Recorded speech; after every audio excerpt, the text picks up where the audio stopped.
Hi, I'm Dr. Wordperson, and today we're going to talk about why phonetics, the study of speech sounds, is awesome and you should love it. Basically, it is a marvel of physics and human physiology that we are able to squirt air out through flapping meat and have the vibrations travel through the air and hit someone else's ear holes and actually mean something to them. I mean, just think of all the things that have to happen. First, you have to move your mouth and stuff to create the sounds that you want.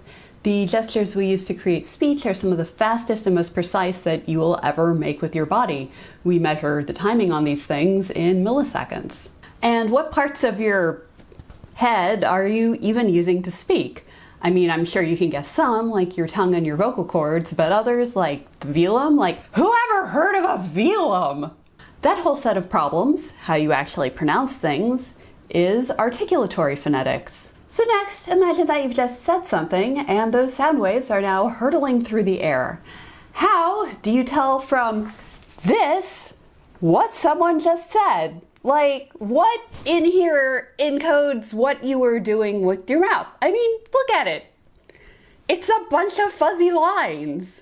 That whole set of problems of how you analyze the waveforms and acoustic properties of speech falls under acoustic phonetics.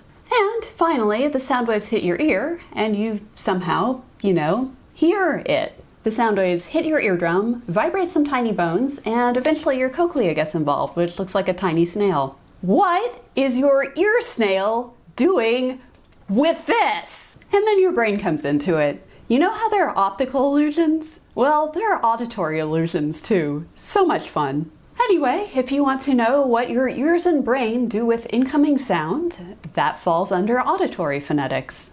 So at this point, you might be asking yourself, Dr. Wordperson is a historical linguist. Why is she talking about phonetics? Well, phonetics is one of those foundational parts of linguistics. Like, even if you do historical linguistics, it's hard to talk about how sounds in languages change over time without being able to describe those sounds and how we interpret them. But mostly it's because phonetics is awesome. And there was way too much stuff to cram into a single video, so I'm gonna do a whole series of videos where I teach you the basics of phonetics and some fun parlor tricks. Who doesn't love those? Phonetics is great, y'all, and I can't wait to show it to you. Alright, that was the show. Thanks for watching. Please be sure to like and subscribe, and tell your friends if you want them too to know the glory that is linguistics.